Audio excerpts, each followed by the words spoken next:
चार पंक्तियों से बात प्रारंभ करता हूं। देखिए, भीड़ तो गई और उससे कोई फर्क नहीं पड़ता है। कवि सम्मेलन कितने लोगों ने सुना महेश भैया, इससे कोई फर्क नहीं पड़ता, पर कवि सम्मेलन किस तरह के लोगों ने सुना इससे बहुत फर्क पड़ता है।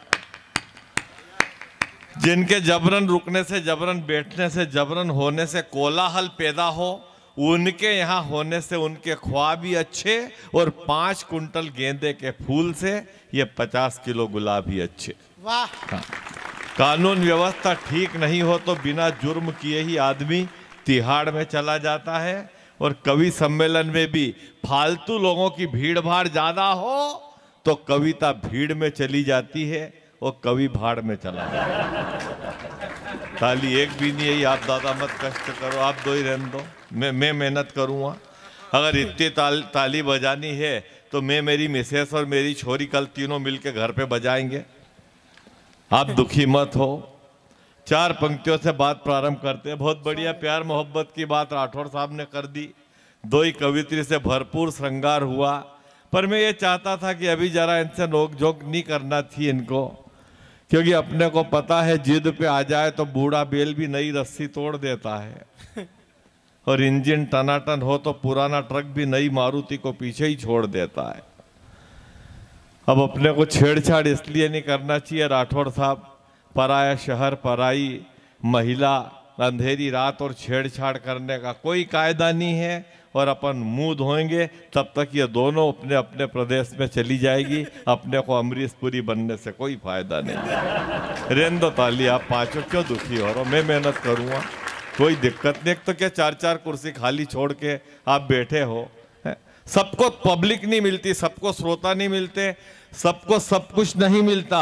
रावण की वासना ने पूरी लंका बर्बाद करके रख दी। कहीं पत्नी को पति नहीं मिला, कहीं पति को पत्नी नहीं मिली, कहीं जननी को बेटा नहीं मिला, कहीं बेटे को जननी नहीं मिली। और उन राक्षसों की बात छोड़ो, भगवान राम की पीड़ा देखो। जब मारने गए तो मृग नहीं मिला, और लौट के आए तो मृग नहीं मिली। ये पीड़ाएं है। दादा आप आगे आके बैठ जाओ, मैं 10 मिनट में खत्म कर दूंगा। जहाँ बैठे थे वहां बैठ जाओ। आप बैठे थे, बड़ा अच्छा लग रहा था उस टाइम भी। हाँ, बीच में, और एक वो खाली बोतल हाथ में ले लो, उसके घुमाते रहना आप उसको पहले की तरह। हाँ हाँ, बस बैठ जाओ। हाँ, यही प्रोग्राम है, अब रुक जाओ, फिर कवित्री आगे तो। हाँ, बैठ जाओ। 4 पंक्तियां पढ़ के और शुरू करते हैं। यही तो है, ये खेल है हाड़ौती का जो आप कर रहे हो, बाकी हम तो सब यूं ही परेशान हुए। लड़कों की ये हालत हो गई है।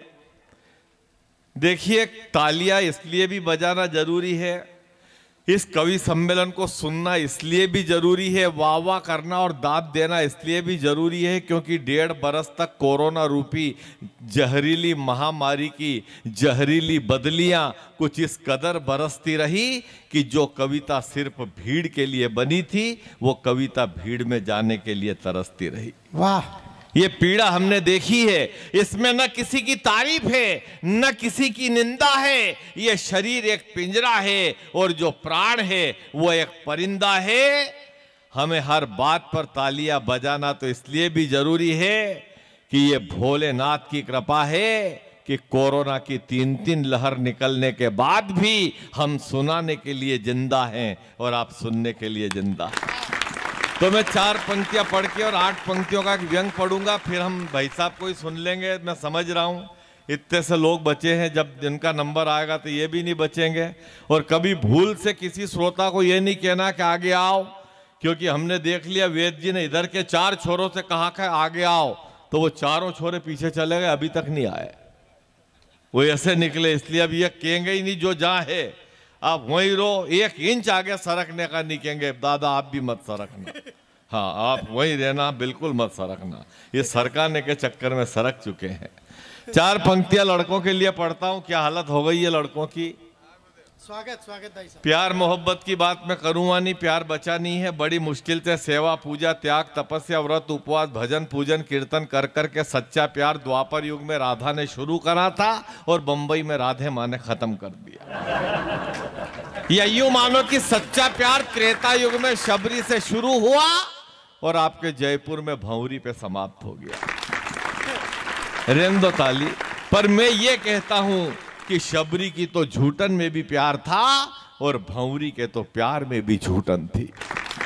और कौन कहता है वो ऊपर बैठा हुआ सुदर्शन चक्रधारी समय पे इंसाफ नहीं करता। अरे 100 गलतियां करने वाला चाहे चंदेरी का शिशुपाल हो, जयपुर का महिपाल हो, हिसार का रामपाल हो, लखनऊ का शिवपाल हो या दिल्ली का केजरीवाल हो, वो किसी को माफ नहीं करता। दारू के ठेके चल रहे थे। संजय सिसोदिया केजरीवाल बार बार सत्येंद्र जैन कभी तिहाड़ में जाए कभी तिहाड़ से आए। 2 साल से हम यही देख रहे हैं। हमने देखा बरसों से दुलेंडी पे ठेके बंद रहते थे। हमारे बाप दादा देखता है दुलेंडी पे ठेके बंद रहते थे। पिछले साल पहली होली ऐसी देखी कि जिसमें ठेके भी बंद थे और ठेकेदार भी बंद था। रेंदो ताली, सादा ही कर लेंगे, दुखी मत हो। मैं मेहनत करूंगा, 15 मिनट का है, 15 मिनट। हाँ, मैं मेहनत कर लो, आप ताली मत बजाओ, समय का भी अभाव है। आप बैठे हो, यही हमारे लिए बहुत बड़ा एहसान है। नहीं तो आपको भी 50 काम थे, जरूरी थोड़ी कि हमको ही काम थे, है कि नहीं। दीदी बैठी थी इतनी देर से, उन्होंने कहा कि मैं बैठूंगी तब तक ये बैठेंगे, इस वजह से वो बैठी रही, नहीं तो उनको भी कई काम होंगे। ऐसी बात नहीं। पगड़ी बांध लो, ये पगड़ी नहीं निकालना अभी, ये 10 आधा घंटा दादा का और 10 मिनट मेरे, बांध लो इसको। तो नहीं कोई दिक्कत नहीं। देखो अभी क्या हमारे यहाँ हम भोले लोग हैं। अभी मेरे यहाँ एक लड़का मेरे पास आया, बोले नागर जी, मैंने क्या, वो दुलेंडी कब है? मैंने कहा देख मेरे को पता नहीं, वो तिवारी जी से पूछ, सामने घर है। वो बोला गया था पर वो बाहर गया है नहीं। तो मैंने कहा बाद में बता देंगे। बोले बता क्या देंगे, अभी जरूरत है, बताओ दुलेंडी कब है। मैंने कहा यार मेरे को आइडिया नहीं, पर एक काम करो, दारू के ठेके पे जाके बस इतना पूछ ले कि भाई साहब बंद कब रहेगा। वो दारू के ठेके पे गया, बोले भाई साहब बंद कब रहेगा? ठेकेदार बोला कि बुधवार को। वो समझ गया कि दुलेंडी बुधवार को है। फिर उसने 150 रुपए दिए, बोले वही क्वार्टर दे दो जो दोपहर में दिया था। ठेकेदार बोला कि 171 रुपए। का दिमाग खराब हो गया, बोले 1.5 घंटे में भाव बढ़ गया, दोपहर में तो 150 का था। ठेकेदार बोला भाव नहीं बढ़ा, क्वार्टर अभी भी 150 का ही है, पर ये ठेका पंडित जी का है 150 क्वार्टर के और 21 ये बताने के कि दुलेंडी कब है। ये स्थितियां रेंदो ताली में 10 मिनट में कर दूंगा खत्म। बेट तू ऐसे मत, पूरा लोड अकेले पे 2 ही भाई पे आ जाता तुम्हारे ऊपर, है नहीं। महेश भैया आप थोड़ी मेहनत कर लेना, महेश भैया कर रहे हैं, वो बरोबर लगे हुए हैं। आज गर्मी भी बहुत ज़्यादा है तो टोपी वोपी बराबर निकाली नहीं 1 मिनट के लिए भी। लड़कों की ये हालत है। 4 पंक्तियां पढ़ता हूं। स्वागत भाई साहब। कि बाह में है और कोई, चाह में है और कोई, राह वाली को भी मुस्कान दे के आ गए। वाह। मेरे एक लड़का बड़ा भोला है, बोले पंडित जी मैंने क्या? बोले कि भगत सिंह का फोटो लगा केजरीवाल के कार्यालय में। मैंने कहा, बोले संजय सिसोदिया और केजरीवाल ये तीनों भगत सिंह के अनुयायी, उसके बाद भी तिहाड़ में। मैंने कहा अरे बोले सजा होगी क्या? मैंने कहा यार जब दारू का घोटाला करा सजा तो होगी। जब फिर जिद करने लगा कितनी होगी? मैंने कहा 1.5, 2, 2.5, 3 साल जो कोर्ट दे दे। अच्छा, मैंने कहा लेकिन देख वो तीनों भगत सिंह के अनुयायी है, फांसी से कम में थोड़ी मानेंगे। ध्यान देना आप। दादा आपको भी समझ में नहीं आई तो फिर आप वहीं बैठ जाओ जहाँ बैठे थे। बहुत ढंग से आपको बुलाया था, उम्मीद से कोई मतलब नहीं निकला। तो 4 पंक्तियां सुनिए। स्वागत भाई साहब। कि बाह में है और कोई, चाह में है और कोई, राह वाली को भी मुस्कान दे के आ गए। एक से लड़ाए नैन, दूसरी का लिया चैन, तीसरी को शादी की जबान दे के आ गए। आज के ये मजनू तो खुद नहीं जानते कि कहां कहां प्रेम के निशान दे के आ गए। और जिन लिफाफों में प्रेम पत्र भेजा करते थे, उन्हीं लिफाफों में कन्यादान दे के आ गए।